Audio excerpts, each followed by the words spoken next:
Dipersembahkan oleh Maktur Travel, Umroh dan Haji.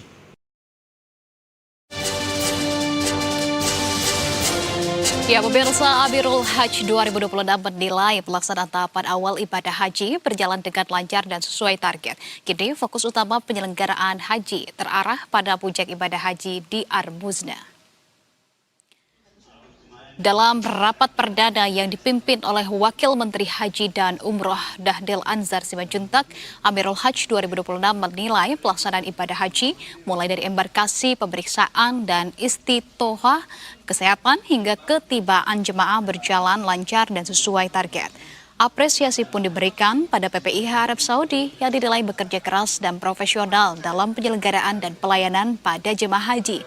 Seiring kian dekatnya masa Ar-Muzna, Amirul Hajj 2026 meminta semua pihak terkait fokus pada puncak pelaksanaan ibadah haji. Sejumlah hal menjadi perhatian khusus, diantaranya manajemen pemberangkatan jemaah, akomodasi, konsumsi, hingga layanan kesehatan bagi jemaah.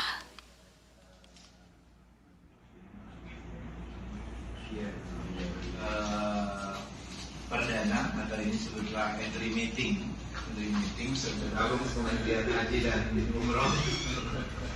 Kemudian nanti presiden memang harapannya secara khusus kami menyoroti seluruh rangkaian perjalanan pelaksanaan haji sejak keberangkatan sampai hari ini.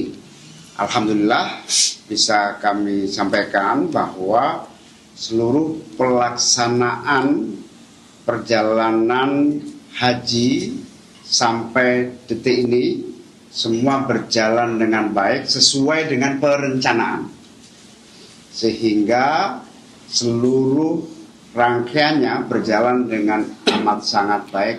Ya, pemirsa, untuk mengetahui perkembangan terkini para jemaah haji Indonesia di Tanah Suci, kita tanyakan langsung kepada rekan jurnalis Berita 1 Eis Rita yang saat ini berada di Mekah, Arab Saudi.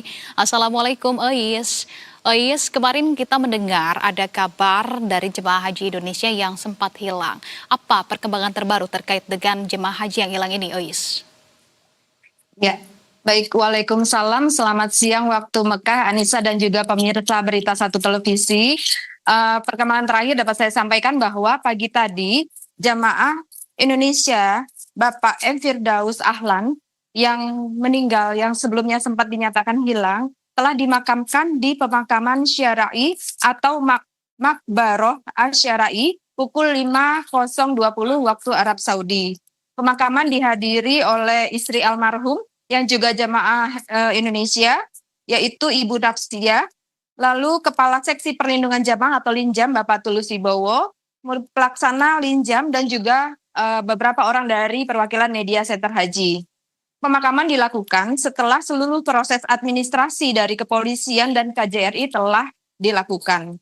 Pihak keluarga dalam hal ini khususnya istri almarhum menyatakan telah ikhlas menerima musibah ini dan menyatakan terima kasihnya kepada pemerintah Indonesia dan juga petugas penyelenggara ibadah haji atas segala bantuannya dan tanggung jawabnya dalam mencari almarhum yang sebelumnya hilang selama kurang lebih 6 hari. Sebelumnya jenazah ditemukan di kawasan Jabal Kuda yang berjarak sekitar 1,5 hingga 2 kilometer dari pemondokan almarhum.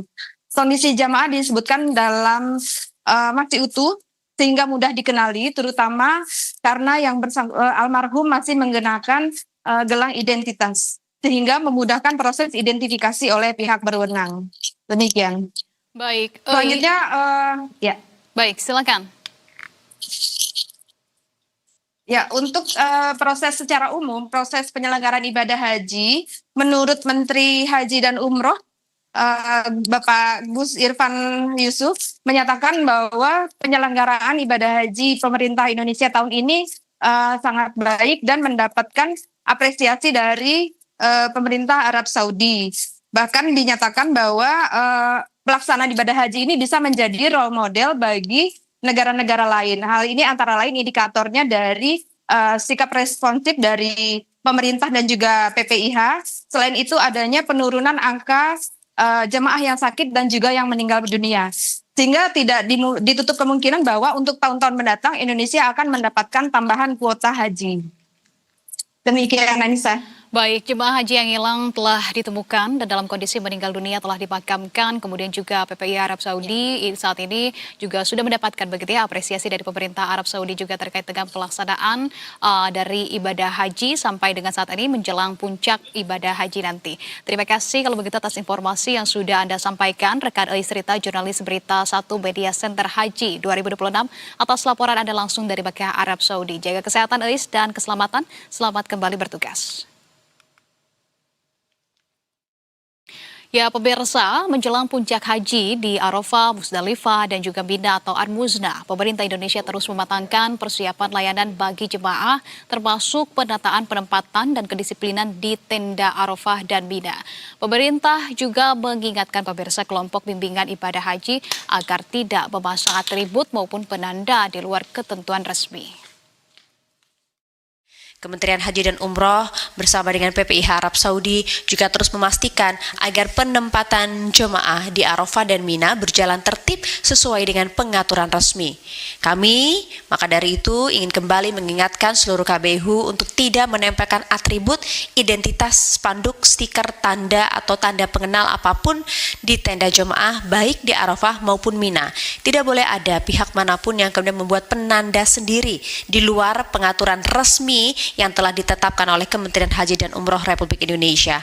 Hal ini penting agar penempatan jemaah tetap tertib, tidak menimbulkan kebingungan dan tidak mengganggu jalannya skema layanan Ar-Muznah. Langsung saja pemirsa untuk mengetahui persiapan jemaah haji Indonesia jelang puncak ibadah haji tahun ini, kita akan berbincang bersama dengan Mas Yuri, salah satu jemaah haji Indonesia kloter JKG 13. Assalamualaikum, selamat siang waktu Indonesia, selamat sore waktu Indonesia maksud kami. Pak Mas Yuri, kami belum bisa mendengar suara Anda. Pak Anwar? Saya sudah masuk. Pak Anwar? Masuk belum? Selamat sore Pak Anwar. Iya, masuk. Baik, Pak Anwar bisa disampaikan kepada kami ini.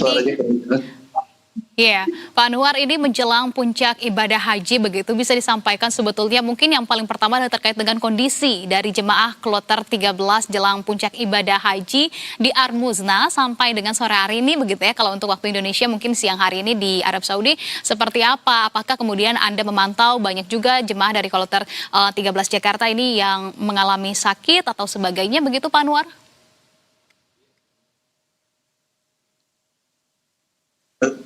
Suaranya nggak jelas. Pak Anwar, apakah suara dari studio sudah terdengar? Bisa Anda tangkap dengan jelas? Baik. Pak Anwar? Oke, ya diulangi lagi, silakan Bu. Baik Pak Anwar, kita ketahui ini jelang puncak ibadah haji. Kalau untuk dari para jemaah haji di kloter 13 begitu Jakarta, seperti apa kondisinya? Sudah terpantau memang dalam kondisi sehat walafiat atau memang ada sebagian yang kemudian mengalami kondisi uzur atau sakit begitu Pak Anwar?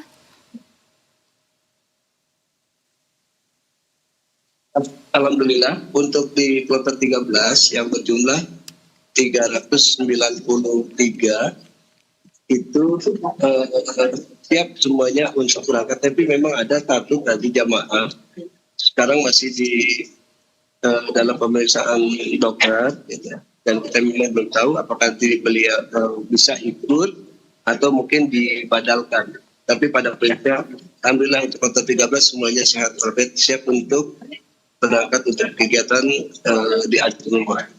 Baik, kloter 13 siap untuk melaksanakan ibadah haji di puncaknya nanti. Masih ada satu begitu ya yang mengalami yang saat ini dalam kondisi pemantauan ataupun pemeriksaan. Tapi sejauh ini sampai dengan hari ini menjelang puncak ibadah haji, apakah kemudian Anda mendapatkan kendala tertentu juga kah?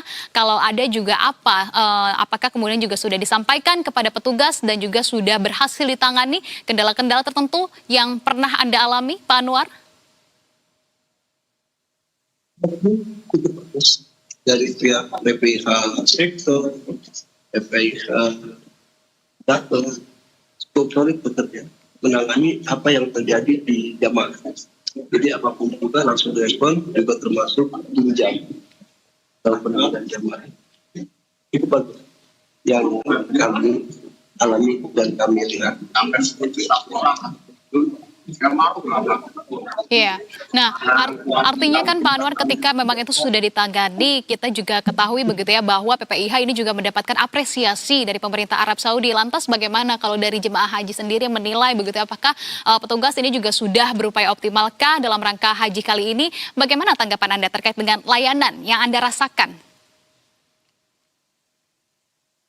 Ya, saya hanya melihat di jamaah saya berarti ya, di kloter 13 yang saya lihat amati mereka cukup puas. Aja beberapa saya tanyakan, mereka cukup puas baik terhadap pelayanan tim kesehatan kami, kemudian juga dari pelayanan kami sebagai PPH kloter, ya. Mereka cukup puas ya. Yang di kloter saya gitu ya. Oke, baik Pak Anwar, terima kasih kalau begitu atas kisah dan juga ceritanya begitu ya sudah berbagi di Berita Satu Sore. Terima kasih Pak Anwar, salah satu jemaah haji Indonesia Kloter 13 Jakarta. Kami doakan sehat selalu dan kami doakan juga seluruh jemaah yang sedang berada di sana menjadi haji yang mabrur. Amin. Assalamualaikum Pak Anwar.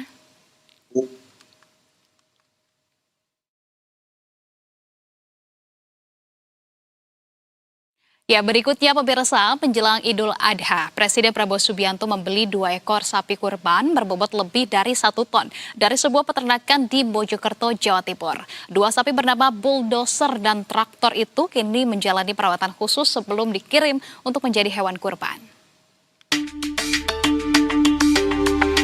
2 ekor sapi jenis Simmental Cross milik peternakan Berkah Wafa Farm di Dusun Dateng, Desa Watesnegoro, Kecamatan Goro, Kabupaten Mojokerto, Jawa Timur, menjadi perhatian warga. Sapi bernama bulldozer dan traktor ini dipilih Presiden Prabowo Subianto sebagai hewan kurban untuk Idul Adha mendatang. Bulldozer memiliki bobot mencapai 1,1 ton, sementara traktor berbobot 1,08 ton. Kedua sapi ini memiliki ciri khas warna putih dan coklat serta tubuh berukuran jumbo.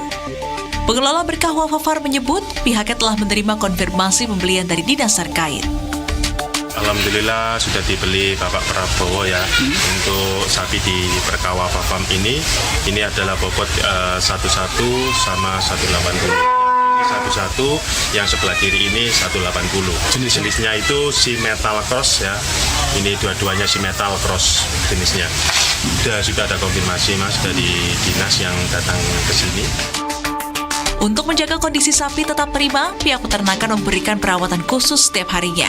Mulai dari membersihkan kandang pagi dan sore, pengaturan jadwal makan hingga pemberian pakan tambahan yang terdiri dari ampas kedelai, probiotik, dan cacahan rumput gajah.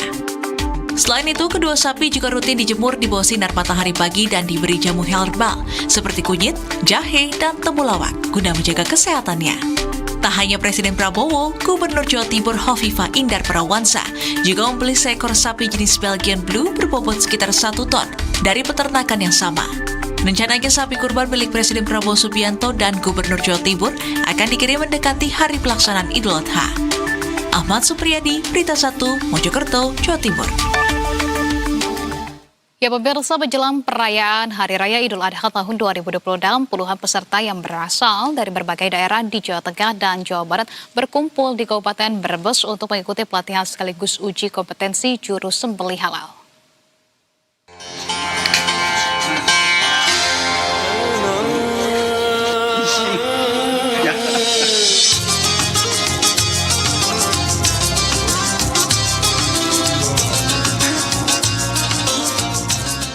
Kegiatan yang dipusatkan di kantor Dinas Peternakan dan Kesehatan Hewan Kabupaten Brebes ini dibuka pada Jumat pagi dan diagendakan berlangsung selama 3 hari ke depan. Sebanyak 44 peserta hadir mewakili sejumlah daerah antara lain Brebes, Tegal, Pemalang, Pekalongan, hingga Indramayu. Selama mengikuti kegiatan, para peserta tidak hanya dibekali materi pelatihan teori, namun juga wajib melalui serangkaian tes uji kompetensi yang ketat. di sini ya ujiannya memang pernah kita lakukan sehari-hari mungkin, cuma di sini perlu penetapan aja gitu ya, mungkin cara menyembelihnya, cara mengasah, dan juga kita kewajibannya juga harus dipenuhi sebagai seorang penyembelih yang halal. Hal itu yang kita harus tetapkan atau kita laksanakan gitu. Bukanlah hal-hal yang saya hargai di yang kita ikuti. Melalui kegiatan ini, ketersediaan tenaga juru sembelih yang bersertifikat dan kompeten di wilayah Jawa Tengah dan Jawa Barat semakin memadai.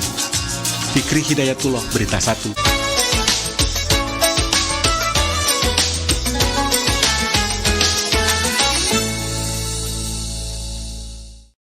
Dipersembahkan oleh Maktur Travel Umroh dan Haji.